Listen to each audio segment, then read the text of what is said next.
Esto es Deja que el amor haga su trabajo, un podcast donde expandimos las lecciones de un curso de milagros desde la perspectiva de la no dualidad. Soy Magali Vidós y en cada episodio nos vamos a entrenar en permitir que el amor haga lo que mejor sabe hacer.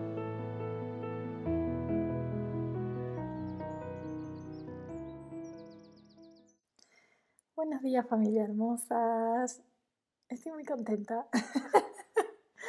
Ya estamos en la lección 100, lo cual, si llegaste hasta acá y soportas mis carraspeos constantes,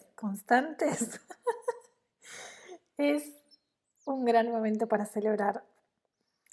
El otro día leí unas estadísticas del curso de milagros, no sé qué tan reales son, pero decían que, no sé, que muy poca gente que empieza a leerlo o a hacer las lecciones termina. El curso genera mucha resistencia, el curso se presenta como algo súper críptico muchas veces, así que espero que si estás escuchando el episodio 100, que tomes un instante y que se lo entregues al Espíritu Santo para que este milagro vivo en tu vida se expanda a lugares inimaginados. Y me estaba riendo, por supuesto, porque estaba leyendo la lección 100 y yo ya me estoy en inglés y ya me estoy poniendo, ya estoy siendo mala. Pero voy a leer la lección en español y en inglés y voy a hacer solo un comentario de las dos traducciones y luego comenzamos a expandir esta lección que, bueno, no es de las más largas, pero tiene mucho para abrir. Entonces, lección en español dice: mi papel en el plan de salvación de Dios es esencial. A mí me llama mucho la atención la estructura del inglés, qué idioma tan hermoso, porque es mucho más simple. Y dice: my part is essential to God's plan for salvation. Pero a mí lo que me llama la atención de esta frase es cómo está organizada, que primero mi parte es esencial y casi que podríamos parar ahí, porque todo lo que viene después lo podríamos poner adentro de un paréntesis, como my part is essential, paréntesis, to God's plan for salvation. Es como si dijera: mi parte es esencial para el plan de la salvación de Dios. ¿Y por qué me parece que la frase en inglés my part is essential, mi parte esencial, punto, y que después aparezca todo el resto de la frase, para mí contiene como mucha verdad en eso, ¿no? Y en esta forma de decirlo es como que no hay intermediarios, ni hay condiciones que cumplir. De hecho, el énfasis casi que ni está puesto en el plan, en la lección en inglés, ni siquiera en la salvación. El énfasis está en my part, mi parte, lo que soy, lo que me corresponde por ser, es esencial. No útil, no contribuyente, no es que contribuye, sino esencial. Es decir, sin eso, mi parte, el plan no puede ser lo que es, no puede llegar a buenos términos. Y si realmente creyéramos eso, mi parte es esencial, ¿no? ¿Cuántas de nuestras dudas, postergaciones o autorrechazo se disolvería de inmediato? Y a la vez, ¿cuánta humildad se requiere para aceptar esa parte esencial en el plan sin minimizarla con falsa modestia, sin buscar engrandecerla? O sea, simplemente saberme que soy parte por ser, y es esencial. Esta lección, cuando la leemos desde esta estructura del inglés, es una corrección directa a una de las creencias más insidiosas de la mente separada, que es: mi presencia no importa. Esto podría funcionar sin mí, mejor que lo hagan otros, yo no tengo nada especial para aportar, o esto es demasiado para mí, o no sé cuál es mi parte. Y el curso, con esa contundencia siempre amable, nos dice: no solo es que tienes una parte, no solo es que hay un lugar para ti dentro del plan de Dios, sino que tu parte es esencial. Y no esencial en cualquier cosa, es esencial en el plan de Dios para la salvación. ¿Cuál es ese plan? El recuerdo pleno de sabernos jamás separados de nuestra fuente. Entonces, Lo que está diciendo esta lección, si la dejamos hablar profundamente solamente en esta línea, es que nuestra parte es esencial en el recuerdo de la unidad, que sin nosotros la totalidad no puede reconocerse como totalidad, que el cielo mismo no está completo sin la aceptación de cada uno en la filiación de que somos parte esencial de ese todo. Y esto es radical, porque derriba por completo esa lógica de que falta algo más, nos tenemos que convertir en algo más, sanar más, corregirnos para ser parte. No, somos partes y parte esencial. Y lo que más me gusta de todo esto es que esto deja entrever que ya ni siquiera se trata de encontrar mi propósito, tu propósito, como algo que tienes que descubrir por fuera de ti. Tu propósito ya está contenido en tu ser y tu parte es esencial y es ser, sin distraerte con la idea de que deberías estar haciendo algo diferente, tendría que ser distinto o quizás no eres tan importante en el plan de salvación de Dios. Entonces, esto realmente comienza a ser una vivencia muy distinta de la lección. Y la lección inicia así. Del mismo modo en que el Hijo de Dios completa a su Padre, así también tu papel en el plan de tu Padre completa dicho plan. La salvación tiene que invertir la descabellada creencia en pensamientos y cuerpos separados que viven vidas separadas y recorren caminos separados. Cuando mentes separadas comparten una sola función, se unen en un solo propósito, pues cada una de ellas es igualmente esencial para todas las demás. Y dice, párrafo 2, la voluntad de Dios para ti es perfecta felicidad. ¿Por qué habrías de querer ir en contra de su voluntad? El papel que Él ha reservado para ti en el desarrollo de su plan se te da para que puedas ser restituido a lo que Él dispone. Este papel es tan esencial para su plan como para tu felicidad. Tu dicha tiene que ser total para que aquellos a los que Él te envía puedan entender su plan. Ellos verán su función en tu radiante faz y en tu risa feliz oirán a Dios llamándoles. Entonces, este segundo párrafo es muy importante, pero es cierto que puede generar mucha resistencia al hecho de la voluntad de Dios para mí es perfecta felicidad.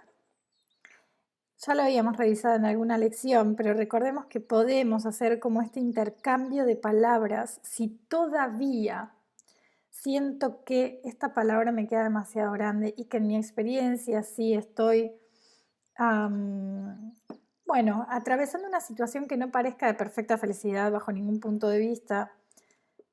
No dejemos que este párrafo genere rechazo y recordemos que tenemos este recurso de intercambiar transitoriamente, momentáneamente, algunas palabras, de manera que se nos haga una vivencia más accesible y la próxima vez que leamos esta lección, o quizás la próxima de la próxima, entonces ya hemos generado espacio para que esta palabra no nos chirríe bajo ningún aspecto. Entonces, la voluntad de Dios para ti es perfecta felicidad. Recordemos que felicidad o dicha,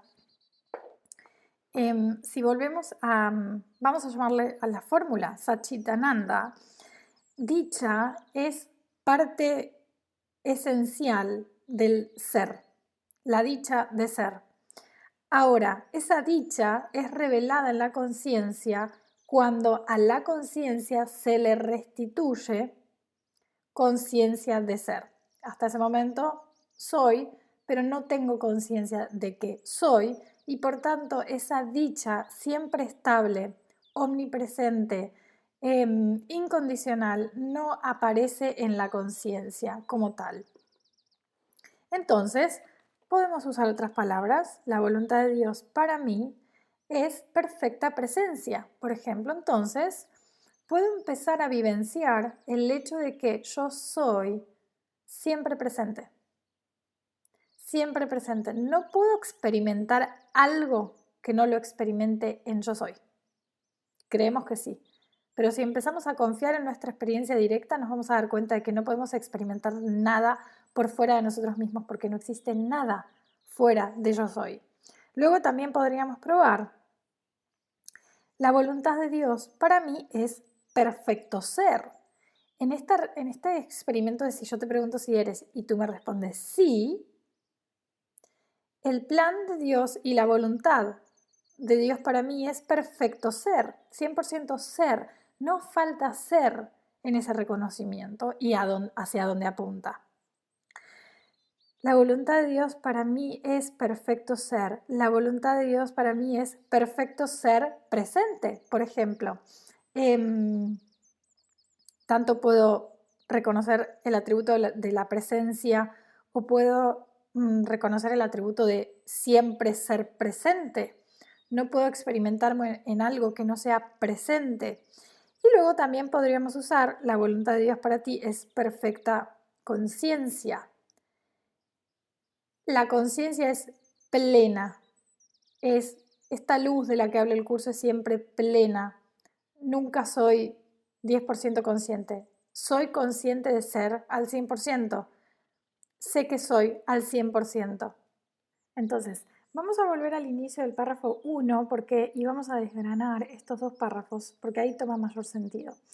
Esta lección inicia con una afirmación súper sencilla, pero que en realidad contiene una inversión radical de pensamiento, y es: del mismo modo en que el Hijo de Dios completa a su Padre, así también tu papel en el plan de tu Padre completa dicho plan.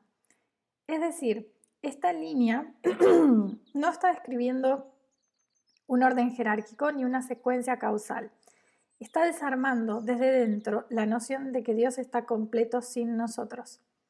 El curso, como sistema metafísico, no plantea un Dios omnipotente que está esperando que sus criaturas lo sirvan, sino una fuente cuya única voluntad es extenderse a sí misma y cuya expresión solo se realiza en la unión con su creación. Es decir, la totalidad no es total si alguna de sus partes no se reconoce como parte de ella. Por eso, nuestro papel es esencial. No porque lo tengamos que desempeñar bien a este papel, sino porque sin nuestra aceptación de que formamos parte de esa unidad, la unidad no puede reconocerse como la unidad, como lo único. Entonces, lo que está en juego acá no es nuestra utilidad dentro de un plan, esto ya lo habíamos desgranado en la lección de ayer, sino nuestra inclusión ontológica en la realidad. Nuestro papel no es un rol externo, es el reconocimiento de que por ser somos parte constitutiva de lo real. Y si somos parte constitutiva, nada puede reemplazarnos, ni hacerlo por nosotros, ni ocupar nuestro lugar. Esta es una inversión fundamental del curso respecto a casi todas las teologías religiosas, porque no nos propone un camino de mérito hacia Dios, sino un camino de reconocimiento de que somos parte intrínseca de la unidad y totalidad que Él es. Y luego, el segundo párrafo introduce una de las afirmaciones, al menos para mí, ha sido, y debo decir que podría seguir siendo, una afirmación muy radical y muy desafiante. La voluntad de Dios para mí es perfecta felicidad. Es decir, no es la voluntad de felicidad eventual, condicionada a algunos hechos que me van a pasar en la vida. Perfecta felicidad. Pero esta frase puede generar una reacción de sospecha, a mí me ha pasado mucho, si la leemos desde la experiencia personal inmediata. O sea, ¿cómo podría decirse que esa es la voluntad del pinche Dios si en este momento estoy atravesando tristeza, confusión, dolor físico, soledad, pérdida, carencia económica, etcétera, ¿no? Entonces y empieza a surgir, por supuesto, porque el señor ego se apropia de esto, la culpa de: estoy fallando, ¿qué estoy haciendo mal? que no estoy siguiendo su voluntad o es que hay algo más profundo que todavía no puedo ver.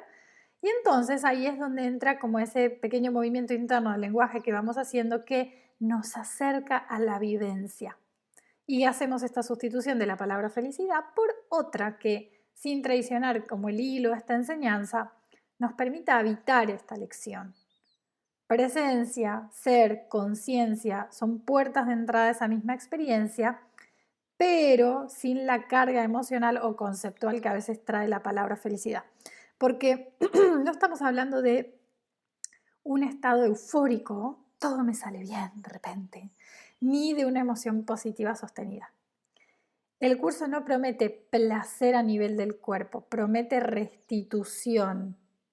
Y la dicha de la que habla es una dicha ontológica, es dicha de ser, no es dicha emocional.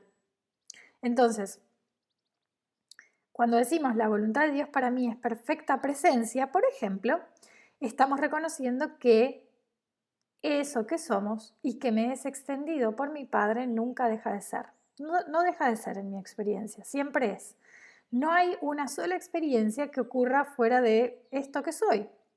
Cuando reconocemos esto, y ojo porque podemos tardar años en darnos cuenta de esto, no es algo, es algo obvio y a la vez está tan enterrado en nuestra conciencia que muchas veces no significa nada para nosotros.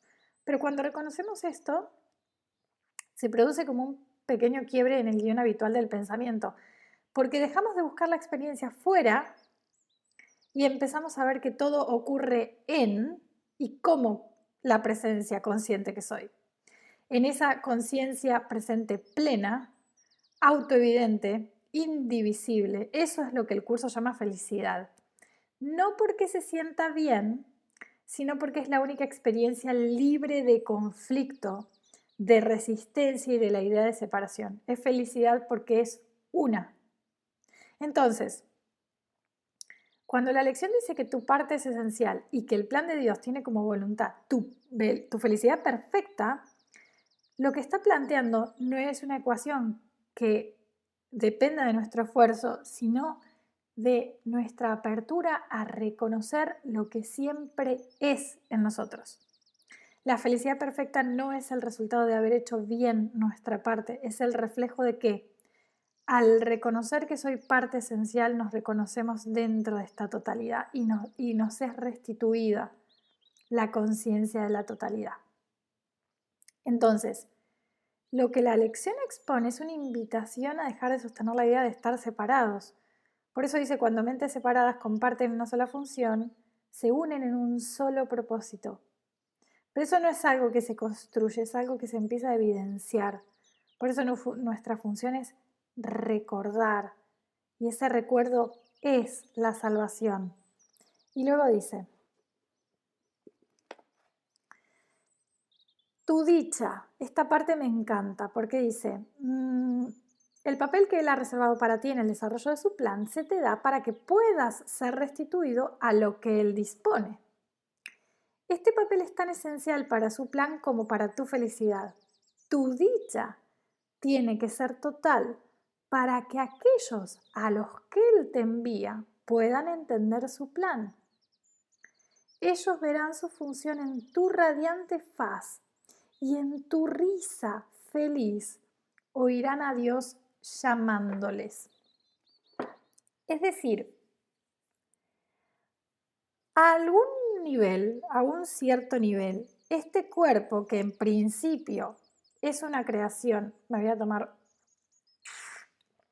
un mate, es una fabricación para dar realidad aparente a la idea de cómo sería experimentarme fuera de Dios y por tanto es algo que sirve, este cuerpo sirve solo al plan del ego. El Espíritu Santo hace uso de este cuerpo. Una vez comenzamos a estar disponibles para que se nos sea restituido en la conciencia nuestra verdadera identidad como presencia consciente en Dios, entonces el cuerpo es reinterpretado y el cuerpo comienza a ser ese instrumento por el cual otras mentes aparentemente separadas pueden recordar el plan de Dios para su salvación.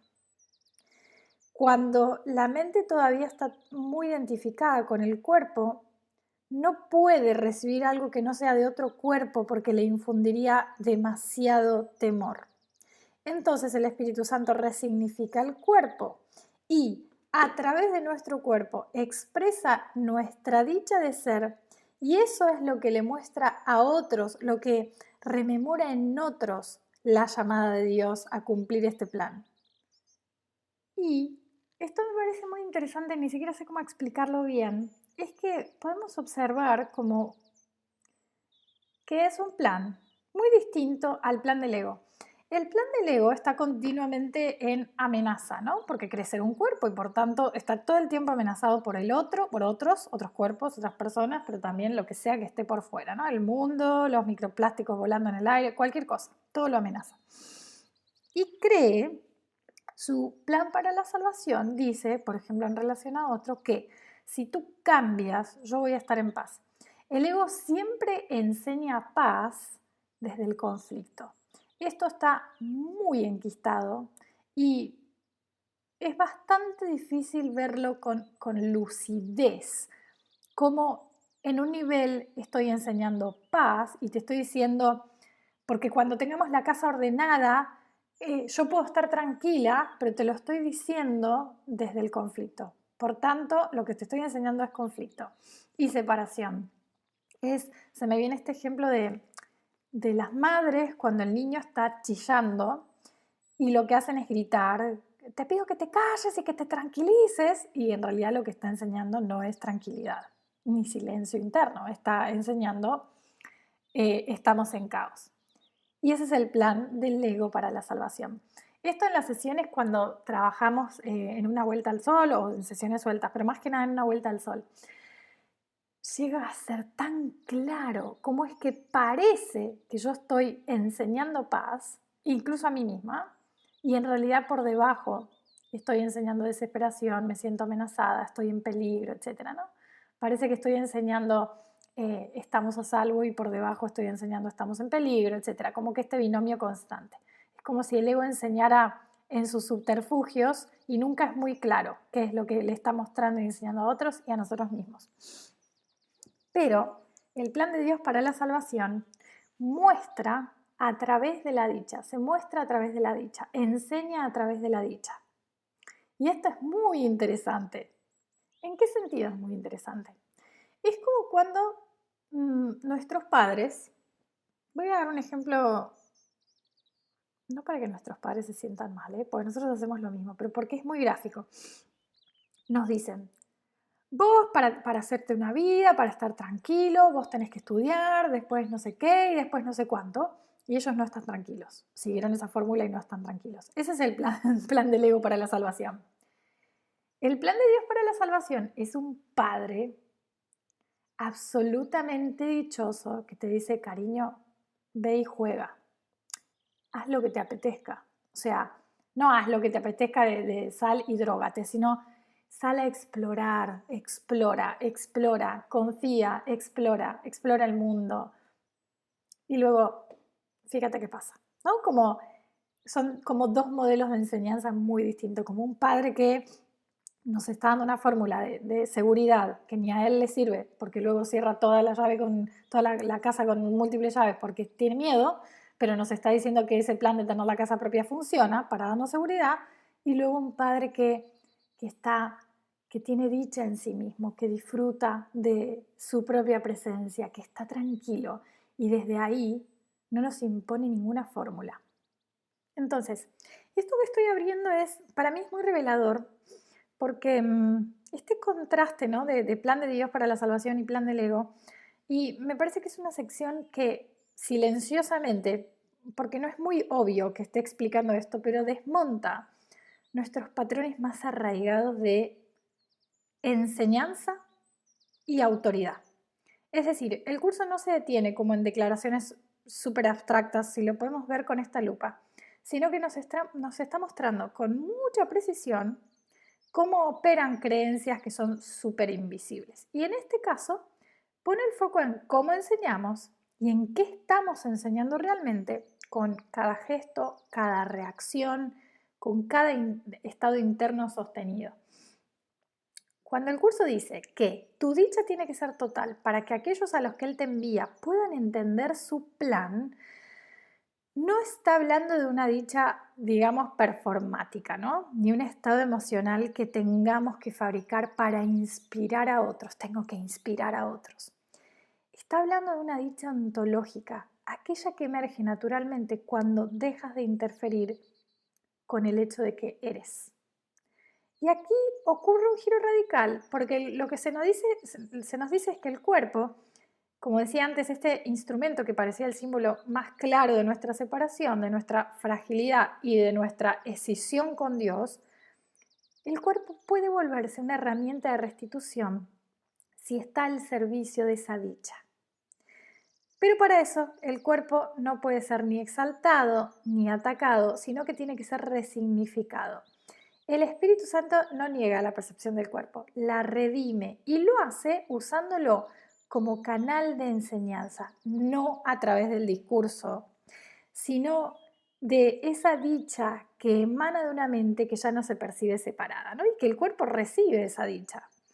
La mente que recuerda su unidad no necesita convencer a nadie.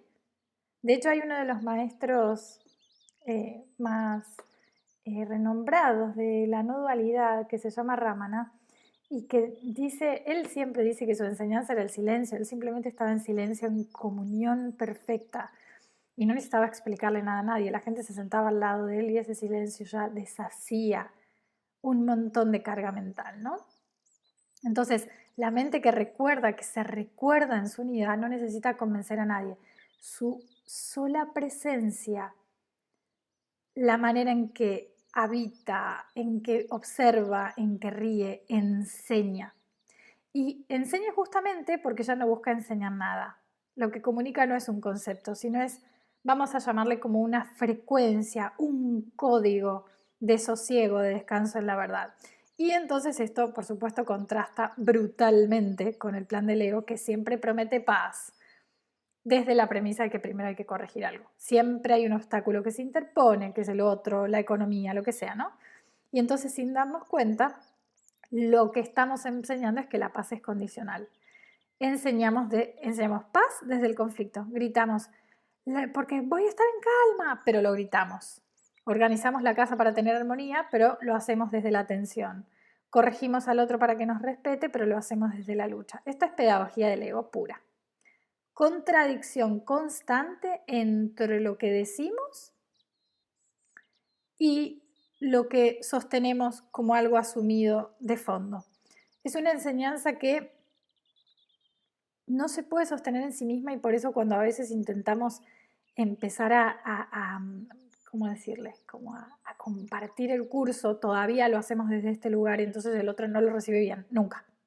Muy pocas veces si le decimos a alguien como, ay, ¿qué tal? ¿Qué harías el curso? O algo así, nos dice, ay, sí. Y entonces vuelvo a esto al ejemplo de los dos padres, ¿no?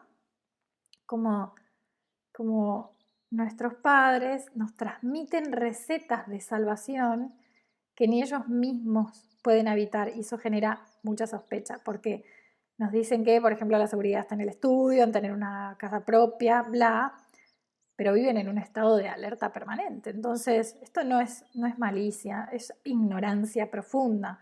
Creen estar enseñando sosiego, pero en realidad enseñan miedo.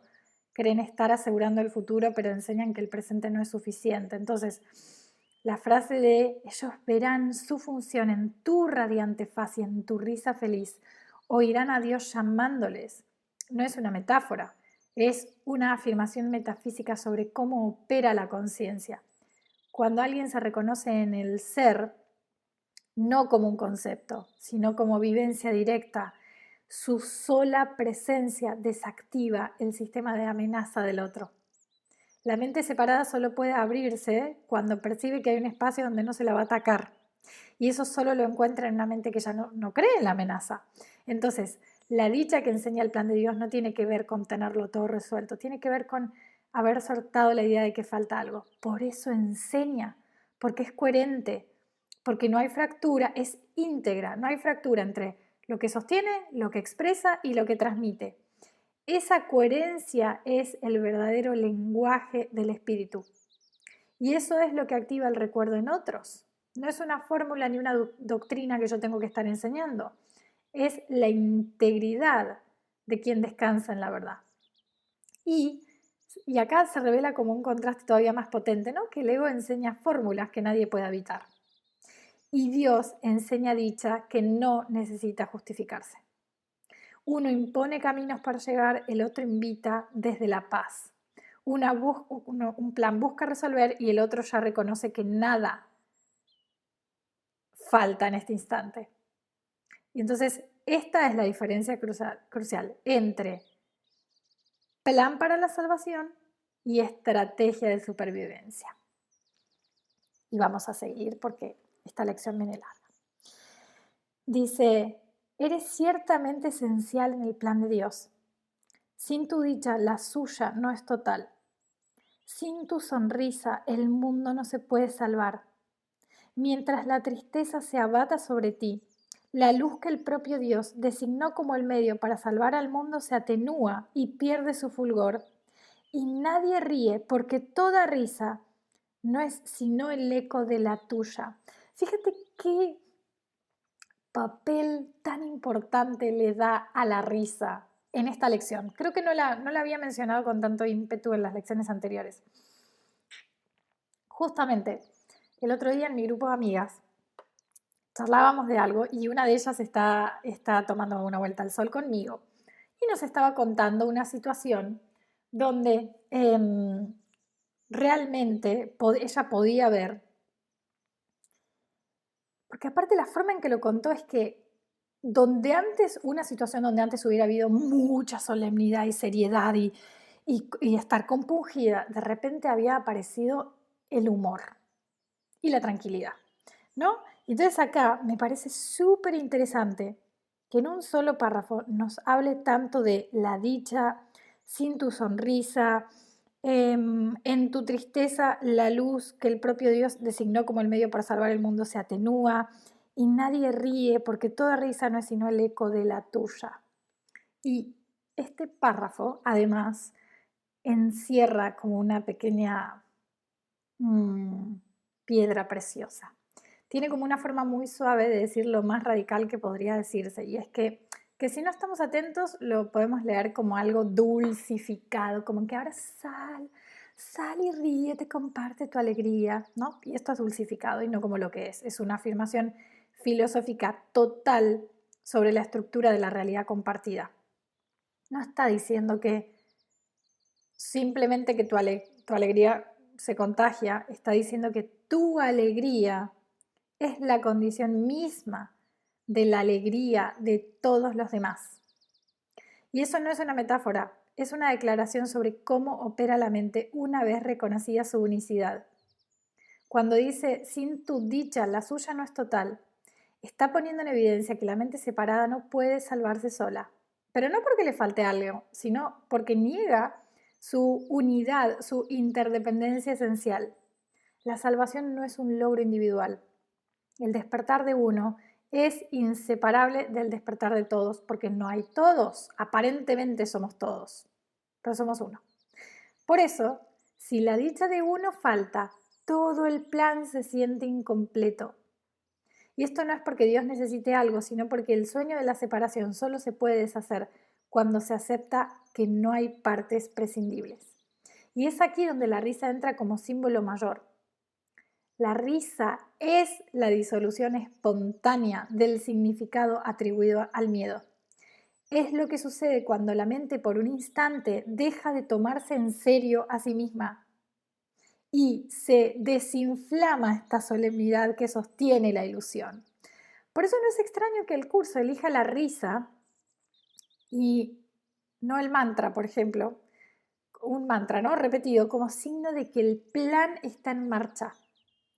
Porque reírse es siempre un acto de deshacimiento. No puedes reírte sin soltar la tensión. No puedes reírte mientras defiendes una imagen. La risa genuina es el colapso del sistema del ego por un instante. Y además otra cosa más, la risa se comparte. Cuando alguien estalla en carcajadas, no puede sino compartir eso. Si se han dado cuenta, cuando alguien estalla en carcajadas,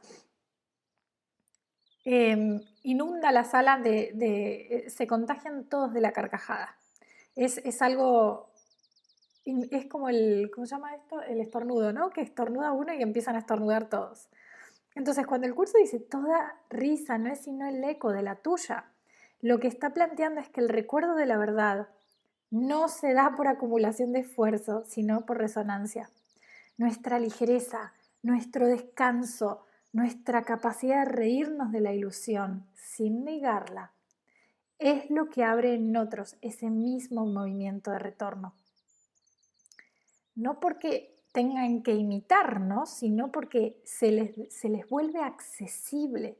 La risa desactiva el hechizo. Y esto no es menor, porque pone patas arriba la idea de que la espiritualidad es un proceso de gravedad, de solemnidad, de constante trabajo interior. Por supuesto que hay profundidad, pero es una profundidad que se aligera en la entrega. La risa es una entrega a las armas. El recuerdo de la verdad no se alcanza forzando la mente, sino soltando la pretensión de control. Y muchas veces ese soltar se manifiesta como risa. No la risa burlona, ¿no? Del juicio, sino esa risa liviana del que vio que lo que estaba interpretando era solo una mala interpretación y la suelta. Entonces, en esta escena que te contaba, que nos había contado mi amiga y que nos hizo reír, justamente lo que está expresando es una situación que antes habría exigido drama, ahora está atravesada por una percepción más suave. No se niega lo que pasó, sino que deja de creerse toda esa narrativa súper pesada, ¿no? Y eso es lo que hace la dicha. No niega la forma, pero deja de tomársela como verdad absoluta. Y entonces el cuerpo, ese cuerpo resignificado del que hablábamos antes, se convierte en un canal para la ligereza y la ligereza se vuelve enseñanza. Y luego sigue. Párrafo 4. Eres ciertamente esencial en el plan de Dios. Del mismo modo en que tu luz aumenta el fulgor de todas las luces que brillan en el cielo, así también tu dicha en la tierra exhorta a todas las mentes a abandonar sus pesares y a ocupar su puesto junto a ti en el plan de Dios. Los mensajeros de Dios rebosan de dicha y su júbilo sana todo pesar y desesperación. Ellos son la prueba de que lo que la voluntad de Dios dispone para todos los que aceptan los regalos de su Padre como propios es perfecta felicidad. De hecho, este párrafo me hace acordar mucho a muchas de las sesiones de Sistema UNA, porque estas sesiones no son catárticas. De hecho, son bastante distintas a cualquier otro tipo de, digamos, terapia narrativa, por llamarlo así, o discursiva. Son sesiones donde nos matamos mucho de risa, pero mucho de risa. A mí me encanta ver las caras cuando hago una pregunta y esa pregunta desarma por completo el personaje. Es muy divertido ver cómo llega el personaje, todo cargado de esta solemnidad, de que todo es tan terrible. Y 5 minutos después, a veces ni siquiera 5 minutos después, un segundo después, estamos a las carcajadas porque además la risa se comparte, por tanto yo también me río. Me ha pasado mucho, ahora ya no, ay perdón, me ha pasado muchas veces al principio cuando daba las sesiones que a mí me daba mucha risa y yo me la comía porque digo, no, yo tengo que ser una facilitadora súper seria. Y en realidad estaba viendo la cara de esa mujer enfrente mía y me había desarmado a carcajadas. Luego eso lo dejé ser, por eso también en el podcast dejo mis carcajadas, porque justamente muestran eso. A veces la carcajada surge de nada en particular, pero eso se contagia, ¿no? Y eso muestra como, ¡ay, lo solemne! Yo a veces me veo con mis dolores en el cuerpo. ¡Ay!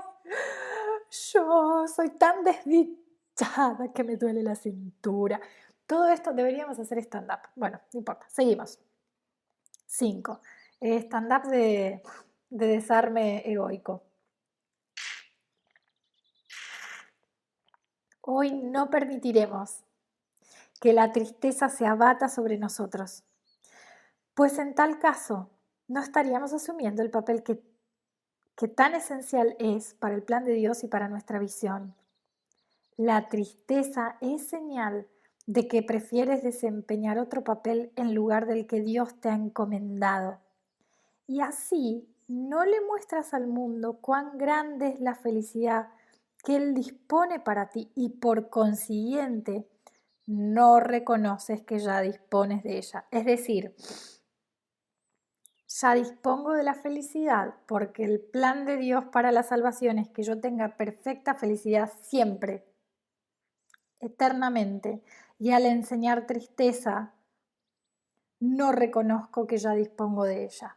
Este último mecanismo es muy fino y si lo vemos bien es también uno de los más inadvertidos y persistentes en el sostenimiento de esta identidad separada. El curso lo desvela con una precisión. Dice, al elegir la tristeza, no solo estás sintiendo tristeza, estás enseñando tristeza.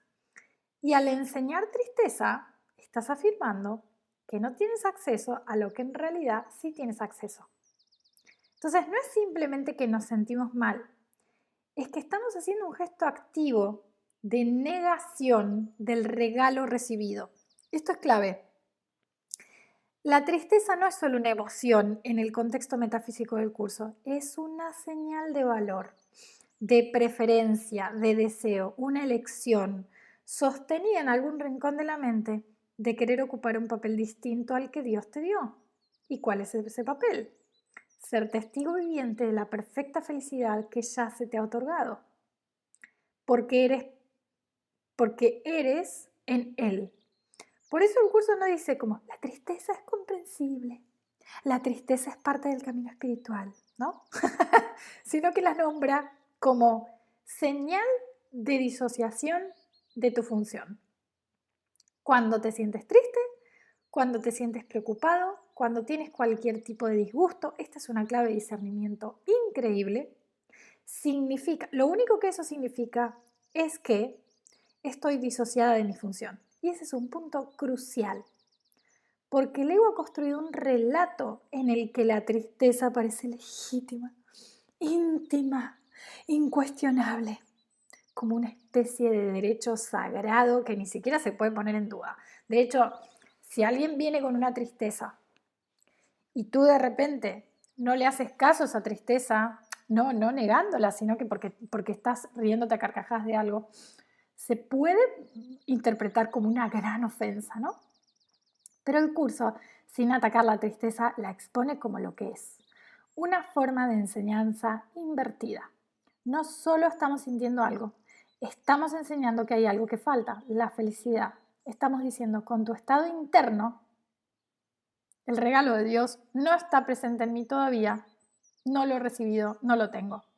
Y esto se vuelve una oportunidad extraordinaria para mirar ese mecanismo y elegir de nuevo. Entonces, este es un punto sutil que vale oro tener presente. La tristeza no solo refleja una percepción, la refuerza, la prolonga, la recicla, la densifica, la justifica, la defiende activamente y mientras lo hace, apaga el recuerdo del regalo que ya está presente. Entonces el curso nos dice con toda claridad, tú no necesitas fabricar tu felicidad, solo necesitas dejar de enseñar que no la tienes, porque ya te fue dada. Y cuando eso se ve, cuando lo puedes ver, no hay exigencia, ahora tengo que ser feliz, solo disposición a recibir. Y con esa sola disposición, la risa que parecía imposible, hace acto de presencia, porque se la deja de impedir. Párrafo 6. Hoy trataremos de comprender que la dicha es nuestra función aquí. Si te dejas abatir por la tristeza, no solo no estarás cumpliendo tu función, sino que estarás privándote a ti mismo de dicha y al mundo también. Dios te pide que seas feliz para que el mundo pueda ver cuánto ama Él a su Hijo y que su voluntad es que ningún pesar menoscabe su dicha, ni que ningún miedo lo acose y perturbe su paz. Tú eres hoy el mensajero de Dios. Brindas su felicidad a todo aquel que contemplas y su paz a todo aquel que al contemplarte ve su mensaje en tu feliz semblante.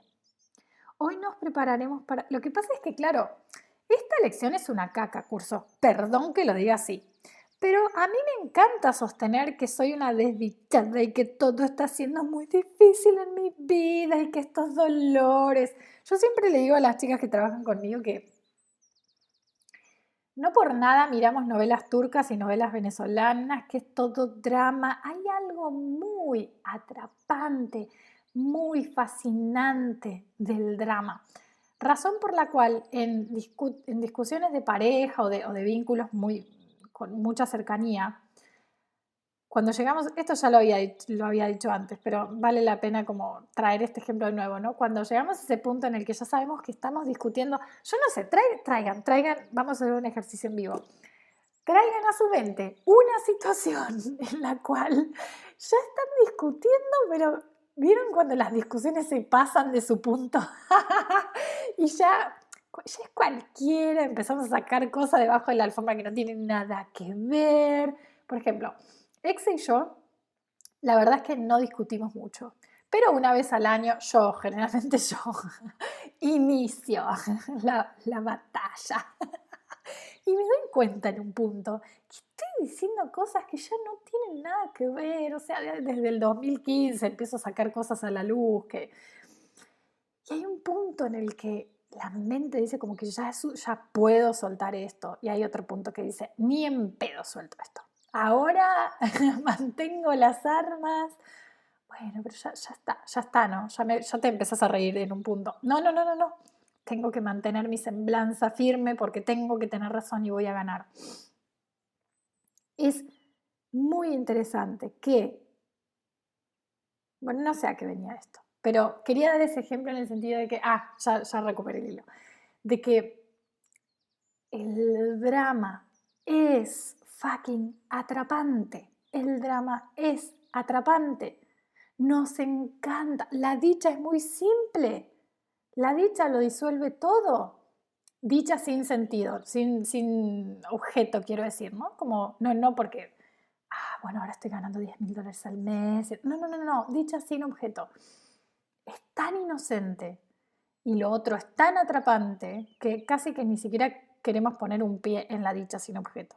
Entonces, este párrafo casi que nos enfrenta como con una de las tensiones más radicales e inconfesables del camino, que es, nos fascina el drama. No como un juicio, sino como una observación honesta del funcionamiento interno hasta este momento.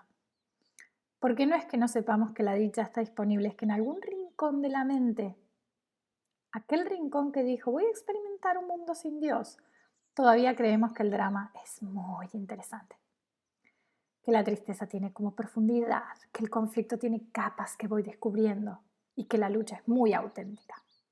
El curso se para en el extremo opuesto y nos dice, la dicha es tu función aquí. Y no es un estado reservado para los maestros avanzados. Función, es decir, aquello que se te asignó como el modo en que eres canal de restitución para ti y para otros. Pero, ¿cómo se entrega una función tan aparentemente liviana en un sistema de pensamiento que valora la densidad del conflicto, la seriedad y el mérito del sacrificio y de salir adelante, ser resiliente, ¿no? Entonces, por eso mencionaba como este ejemplo de la discusión. Cuando una discusión pasa a su punto y lo sabemos y elegimos seguir, estamos frente a la evidencia directa de esta inversión de valor. Preferimos mantener viva la narrativa del agravio antes de aceptar la liberación que ofrece el silencio o la risa.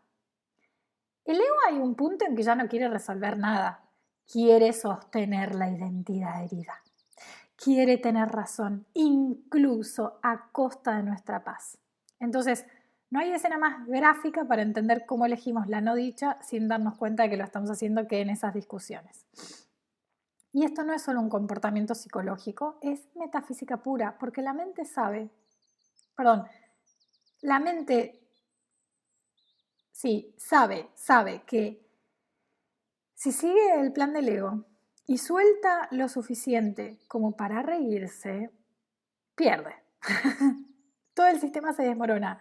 La risa genuina, esa que no tiene objeto, que surge como frescura desde un lugar que no requiere esfuerzo, no solo desactiva el drama, desmantela la identidad que se había formado alrededor del drama. Por eso a veces lo más amenazante no es el dolor, es la ligereza. Y acá es donde se revela con fuerza lo que el curso viene insinuando desde el inicio. La salvación no es algo que tienes que construir, es algo que tú aceptas y dejas de negar, es algo que permites. Y permitirla implica un acto radical de desapego, porque implica abandonar todos los personajes que fueron esculpidos en el sufrimiento, en el control, en la solemnidad, la seriedad de lo urgente, de lo importante. Y la dicha que describe el curso no es ingenua ni es evasiva, es la expresión directa de la conciencia que sabe que el conflicto nunca fue real. Dice, hoy nos prepararemos para esto durante las sesiones de práctica de 5 minutos, dejando que la felicidad brote en nosotros, tal como dispone la voluntad de nuestro Padre y la nuestra. Comienza los ejercicios con el pensamiento que la idea de hoy presenta. Luego comprende que tu papel es ser feliz. Eso es lo único que se te pide a ti o a cualquiera que desee ocupar el lugar que le corresponde entre los mensajeros de Dios. Piensa en lo que esto significa. Estabas ciertamente equivocado al creer que se te estaba exigiendo algún sacrificio. De acuerdo con el plan de Dios, tan solo puedes recibir, sin jamás perder nada, hacer sacrificio alguno o morir. Cuando dice, de acuerdo con el plan de Dios, tan solo puedes recibir, recordemos que eso es algo que ya vivenciamos en este instante. Cuando, si nos sumergimos en el misterio de cómo carajo soy, porque no entiendo yo lo que me está dando existencia y sin embargo se me está dando y sin embargo la estoy recibiendo. Ya sé cómo recibir. Esto ya está en funcionamiento. Y puedo descansar ahí y me puedo interesar por ese recibir que ya estoy haciendo sin siquiera haberme dado cuenta. Y luego dice, trataremos ahora de encontrar esa dicha que nos demuestra a nosotros, así como a todo el mundo, lo que la voluntad de Dios dispone para nosotros. Tu función es encontrarla aquí y encontrarla ahora. Para eso viniste. Ojalá que hoy sea el día en que lo logres.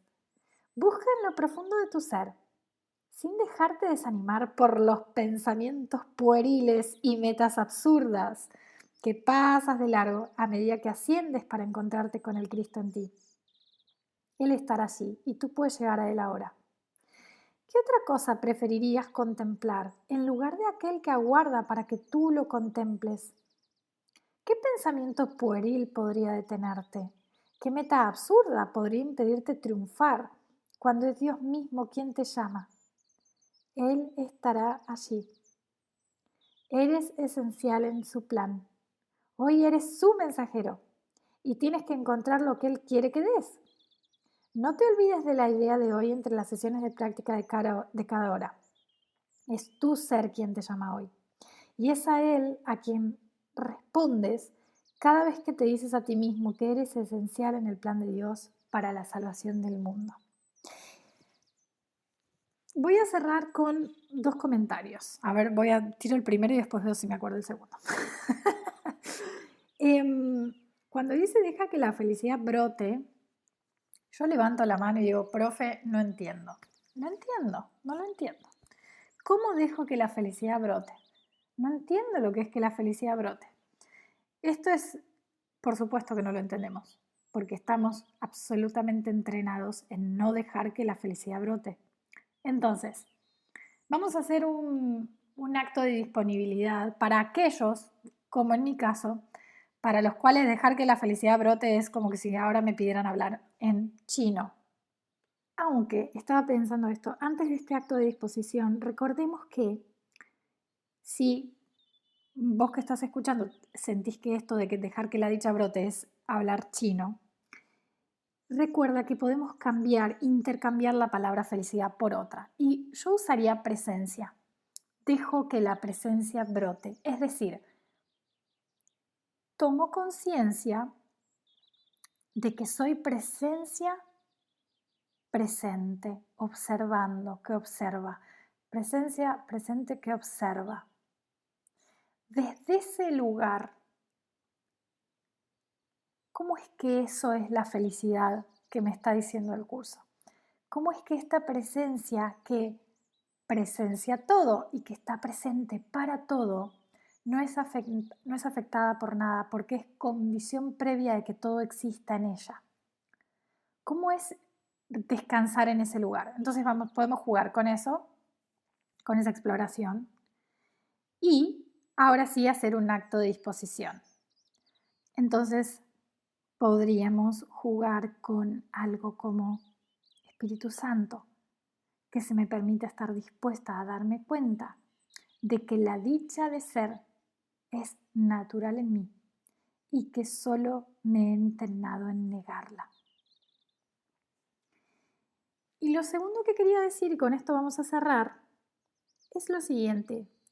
Hay como un mensaje dando vueltas ahora en el mundo del autoconocimiento de que ser feliz todo el tiempo y por tanto ser dichoso es tóxico. Por supuesto que aparece este mensaje porque Mr. Ego, ¿qué va a hacer al respecto? No se va a quedar callado. Entonces, aparece esto como que hay que permitirse estar tristes cuando la tristeza viene, hay que permitirse que venga y sentirlo todo. Y a mí me llama poderosamente la atención porque cuando estamos tristes, realmente no queremos estar tristes. O sea, si hacemos un gesto de honestidad radical con nosotros, la dicha es lo que queremos. Y esto que estoy diciendo me pareció interesante traerlo porque es una de las distorsiones más sofisticadas de Mr. Ego en su fase espiritualizada. La idea de que ser feliz todo el tiempo no es natural y surge como un intento de proteger algo que el ego siente amenazado. Su derecho a existir a través de las emociones densas y pesadas. Es decir, no porque la tristeza en sí sea el problema, sino porque el ego ha aprendido a usarse a sí mismo a través de la tristeza, del drama, de la fluctuación constante entre estados súper intensos como su principal fuente de identidad. Y cuando aparece un mensaje como el de esta lección que dice con claridad la dicha es tu función y la tristeza indica una negación de lo que ya te fue dado, ese mensaje no es leído desde una mentalidad abierta, sino desde la estructura defensiva del ego. Y entonces aparece la contraofensiva. Esto es tóxico. La positividad perpetua es negadora, es falsa y es peligrosa. Pero esta crítica en realidad no ataca el mensaje real del curso, porque el curso nunca dice que reprimas nada. No nos exige que escondamos nuestras emociones, ni que forcemos emociones positivas. Lo que propone es algo mucho más radical, es que observes con lucidez cómo la tristeza y desde dónde la tristeza es sostenida, no solo sentida, es decir, cómo el sufrimiento no es un estado pasajero, sino una identidad. Y cómo incluso cuando decimos, quiero sentir todo lo que venga, hay una parte que elige volver una y otra vez a la tristeza, al estrés, a la preocupación, etc., como si fuera más honesta o incluso más auténtica que la dicha. Y es ahí donde se revela este mecanismo. Cuando estamos tristes, si somos brutalmente honestos, no queremos estar tristes. Decimos que sí y que hay que abrazarlo todo. Pero en el fondo de la experiencia no nos podemos quedar ahí. Sabemos que no nos podemos quedar ahí. Queremos algo más liviano, más amplio, más estable, más verdadero. Queremos volver a casa. Y ese deseo no es un problema, porque es el llamado de la conciencia misma, que sabe que la dicha no es una imposición. Lo que pasa es que el ego confunde esa dicha con una exigencia y entonces la tristeza es un refugio. Entonces, en lugar de mirar el miedo que hay a soltar el drama, se disfraza de señor humilde y dice, esto de querer ser feliz es negador. Mejor me quedo acá sintiéndolo todo. Pero, ¿realmente estamos sintiendo todo o estamos reciclando lo mismo para seguir afirmando que no tenemos el regalo que Dios ya nos dio? Y esta es una exploración que yo estuve haciendo hace un tiempo. Es una exploración altamente investigativa mía, pero y que no sé si voy a lograr explicar en un minuto antes de cerrar esta lección, que es que descubrí que el sufrimiento no puede ser sostenido eternamente. Hay un punto en que el sufrimiento es suficiente. La dicha puede ser sostenida eternamente, en el sentido de, cuando hay sufrimiento, a lo que voy es, esto nos demuestra, es casi como una demostración lógica de cómo el sufrimiento no es nuestro estado natural. No es nuestro estado natural porque conlleva esfuerzo sostenernos en el sufrimiento. Por tanto, hay puntos de sufrimiento en los cuales ya buscamos ayuda, hacemos algo y salimos de ahí. De la dicha, cuando somos dichosos, no tenemos que sostener nada, no estamos haciendo ningún esfuerzo y por tanto tampoco necesitamos salir de ahí. Entonces, esto que realmente quisiera hacerlo una clase por fuera de las lecciones, pero esto que estoy formulando es una premisa lógica de enorme peso ontológico y tiene consecuencias filosóficas directas sobre cómo entendemos la naturaleza del ser y la naturaleza del sufrimiento. Porque todo aquello que requiere esfuerzo para sostenerse no es natural. Lo natural, por definición, no necesita ser mantenido, permanece por sí mismo, es autoevidente. No se tiene que apoyar en un esfuerzo continuo, es. Y el sufrimiento requiere esfuerzo. El sufrimiento no es una corriente espontánea que fluye sin fricción, por el contrario, tiene que ser alimentado y justificado y defendido constante y activamente, con pensamientos, con interpretaciones, sobrepensar, trayendo memorias, generando resistencia y más narrativas y más imágenes. Para sostener el sufrimiento hay que mantener activa toda una arquitectura mental que lo justifique y lo reafirme.